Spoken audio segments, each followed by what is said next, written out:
Di sebuah lembah subur yang dikelilingi oleh gugusan perbukitan hijau, terhampar Desa Mekarsari. Sebuah permata tersembunyi yang jauh dari hiruk-pikuk kota. Di sanalah, seorang petani bernama Pak Budi menghabiskan seluruh rentang kehidupannya. Sejak usia muda, tangannya tak pernah lepas dari cangkul, dan kakinya selalu berlumur lumpur sawah yang dingin. Ia adalah pewaris tunggal tradisi pertanian keluarganya, sebuah warisan yang kini terasa memberatkan daripada memberkati. Setiap musim tanam, dengan harapan yang menipis namun tak pernah padam sepenuhnya, Pak Budi menanam padi dan jagung, berharap panen melimpah seperti cerita nenek moyang mereka di masa lalu. Namun, realitas di lapangan jauh berbeda, seringkali kejam. Tanahnya, meski tampak hijau dan menjanjikan, seringkali tak mampu memberikan hasil yang memuaskan. Hama wereng dan tikus menjadi musuh bebuyutan yang tak pernah usai, seolah takdir menolaknya untuk sejahtera. Musim kemarau panjang yang membakar atau hujan tak menentu yang membawa banjir bandang selalu mengancam, menghancurkan impian yang baru saja tumbuh.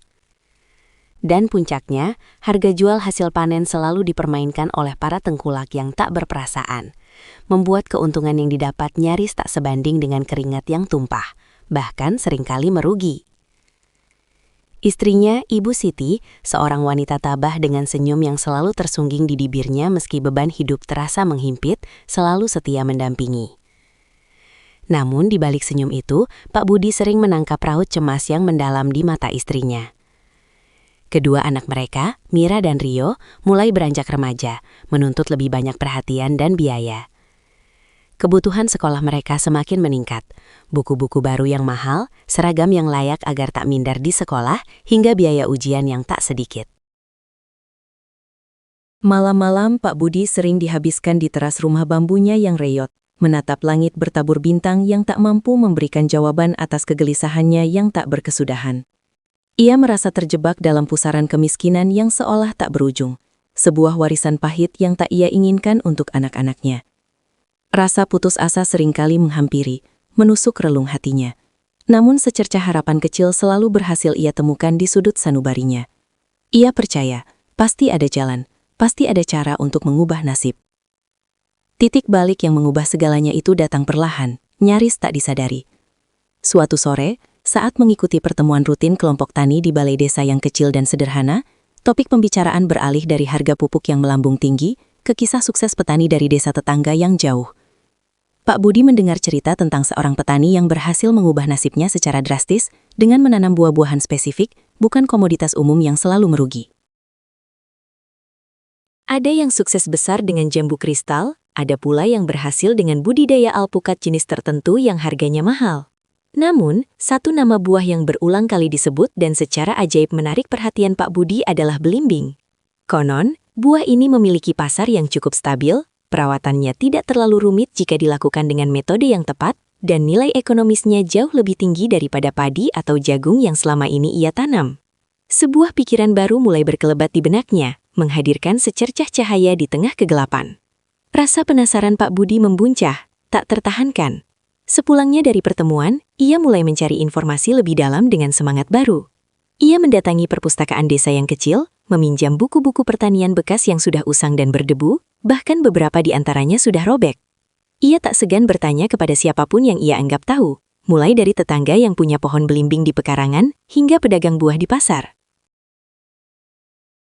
Ia bahkan rela menempuh perjalanan jauh ke pasar kota dengan menumpang truk sayur yang reot, hanya untuk sekadar mengamati bagaimana buah belimbing dijual, berapa harganya, dan seberapa besar permintaannya dari pembeli. Dari pengamatannya yang teliti, ia menyimpulkan bahwa belimbing memiliki potensi besar yang belum banyak digarap di desanya. Bentuknya yang unik seperti bintang, rasanya yang manis segar dengan sedikit sentuhan asam yang pas, serta kandungan vitamin C-nya yang tinggi membuatnya disukai banyak kalangan. Ia melihat celah, sebuah peluang. Keputusannya untuk beralih ke belimbing tidak disambut baik oleh semua orang, bahkan justru banyak yang menentang. Belimbing? Apa yakin Pak Budi? Itu kan bukan tanaman utama kita. Tanah kita kan cocoknya padi, sudah dari dulu. Ujal Pak Karto, tetangga terdekatnya dengan nada skeptis yang menusuk. Lagi pula, modalnya tidak sedikit untuk memulai kebun baru. Bibitnya saja sudah mahal, belum lagi pupuk dan perawatan. Kalau gagal bagaimana? Timpal Pak Tejo, yang selalu pesimis dan senang menakut-nakuti. Bahkan beberapa anggota keluarga jauhnya menyarankan agar Pak Budi tidak mengambil risiko besar. Mereka khawatir ia akan jatuh lebih dalam ke jurang utang yang tak terbayar. Namun, tekad Pak Budi sudah bulat, sekeras baja.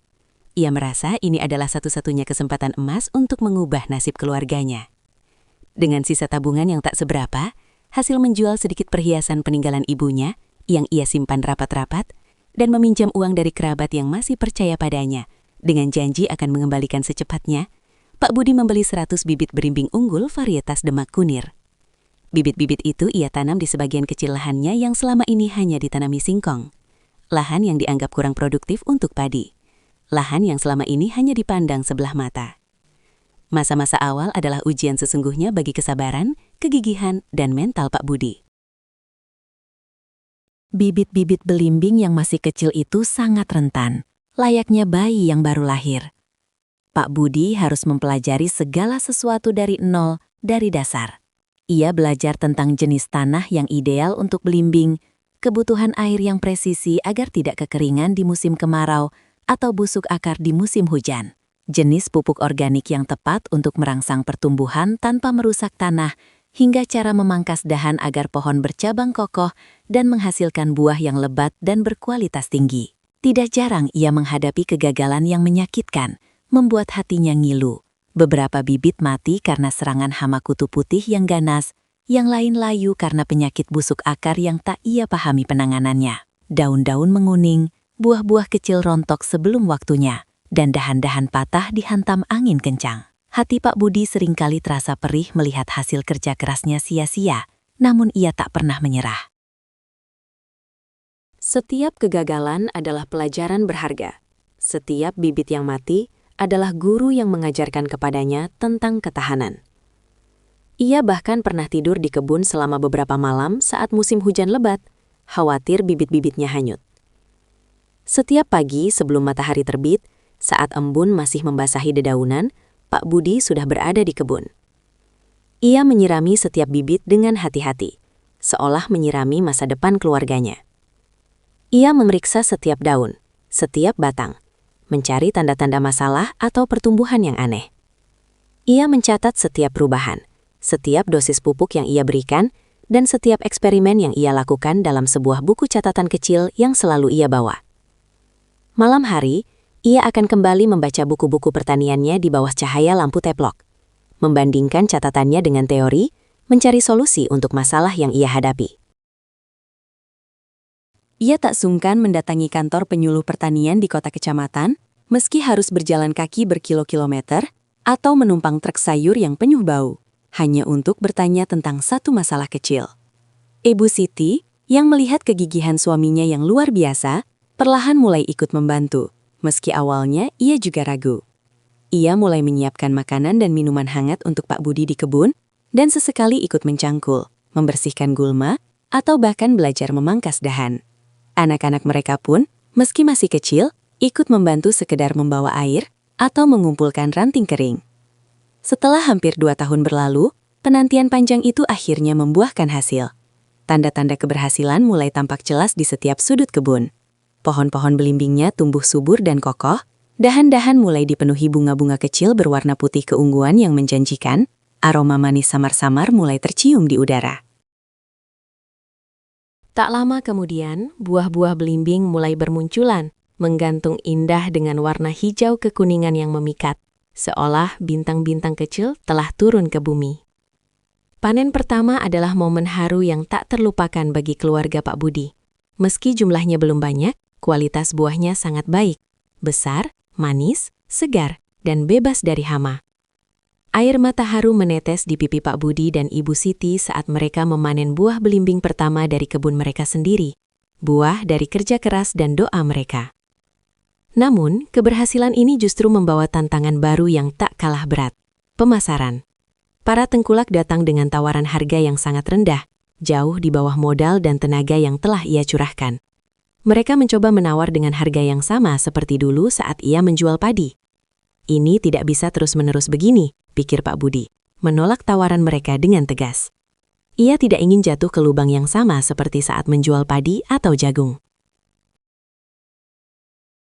Ia bertekad untuk menjual belimbingnya secara langsung, membangun mereknya sendiri.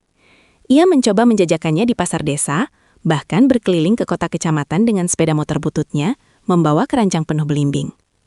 Awalnya sulit sekali. Banyak pedagang yang menolak, pembeli yang ragu, bahkan ada yang mencibir.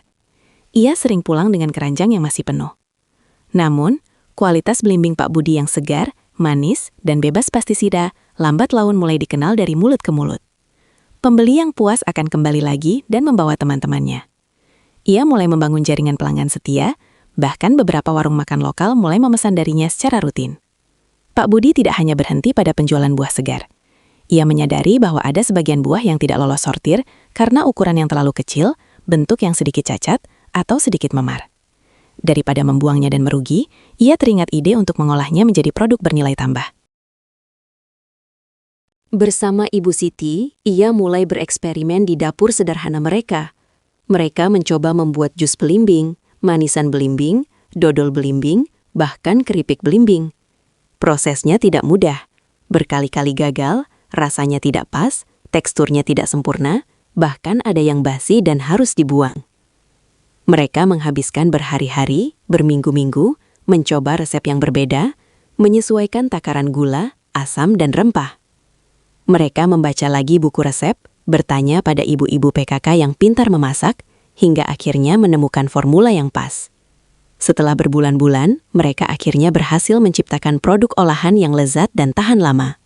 Mereka juga mengurus izin PIRT, produk industri rumah tangga, agar produk mereka lebih terpercaya. Jus belimbing buatan Ibu Siti memiliki rasa yang segar, manis alami, dan sangat cocok untuk menghilangkan dahaga di siang hari yang terik. Manisan belimbingnya manis legit dengan sedikit sentuhan asam yang menyegarkan, teksturnya kenyal dan menggoda. Produk-produk olahan ini ia kemas sederhana namun rapi dengan label tulisan tangan, Belimbing Mekarsari Pak Budi, yang perlahan diganti dengan label cetak yang lebih profesional. Ia mulai menawarkannya bersama buah segarnya. Responnya di luar dugaan. Banyak pembeli yang tertarik, bahkan beberapa warung makan, kafe, dan toko oleh-oleh kecil di kota kecamatan mulai memesan produk olahan belimbing Pak Budi secara rutin dalam jumlah besar. Permintaan terus meningkat, dan ia bahkan harus menambah kapasitas produksi, membeli peralatan sederhana untuk membantu proses pengolahan. Usaha Pak Budi semakin berkembang pesat, bagai gelombang yang tak terbendung. Dari yang semula hanya 100 pohon di lahan kecil, ia kini telah menanam lebih dari 500 pohon belimbing di seluruh lahannya yang dulu ditanami padi. Ia juga mulai menyewa lahan tetangga yang kosong dan kurang terurus, mengubahnya menjadi kebun belimbing yang produktif. Ia bahkan mulai mempekerjakan beberapa tetangga desa yang sebelumnya kesulitan mencari pekerjaan, memberikan mereka upah yang layak dan pelatihan tentang budidaya belimbing yang baik dan benar. Kebun belimbingnya kini menjadi pemandangan yang indah dan ramai, dipenuhi buah-buah bintang yang siap dipanen, serta aktivitas para pekerja yang riang dan penuh semangat.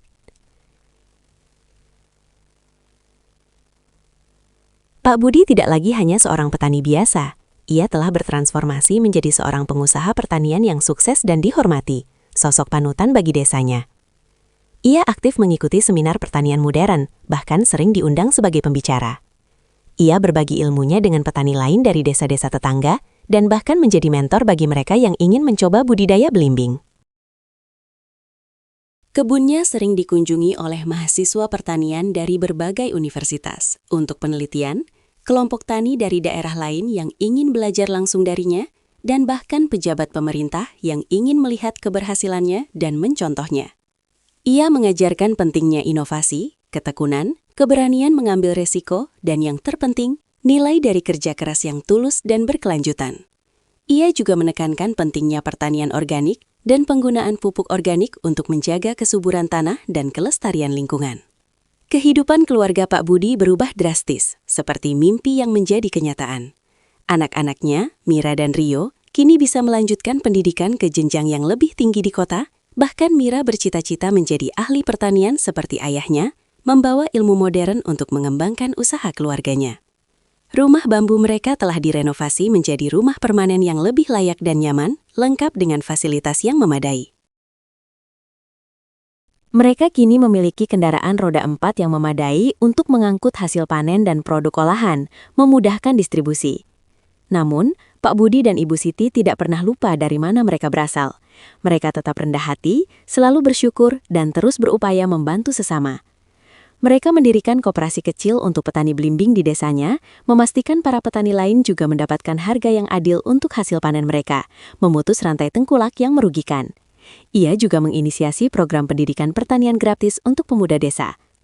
Kisah Pak Budi adalah inspirasi nyata bagi banyak orang di Desa Mekarsari dan sekitarnya. Dari seorang petani padi yang selalu merugi dan terimpit kemiskinan, ia bertransformasi menjadi petani belimbing yang sukses, membawa kesejahteraan tidak hanya bagi keluarganya, tetapi juga bagi seluruh komunitasnya. Ia membuktikan bahwa dengan tekad yang kuat, kerja keras yang tak kenal lelah, kemauan untuk terus belajar dan berinovasi, serta keberanian untuk keluar dari zona nyaman, kesulitan apapun bisa diatasi dan impian dapat diraih. Ladang belimbingnya yang hijau kini bukan hanya sumber penghidupan, tetapi juga simbol harapan. Sebuah bukti nyata bahwa dari sebidang tanah kecil di desa terpencil, sebuah kisah sukses yang besar bisa dimulai. Ia terus bermimpi untuk mengembangkan usahanya lebih jauh, menciptakan lebih banyak lapangan kerja bagi warga desa, dan menjadikan Desa Mekarsari sebagai sentra produksi belimbing unggulan yang dikenal luas hingga ke seluruh penjuru negeri, bahkan merambah pasar ekspor mancanegara, membawa nama desanya ke kancah dunia.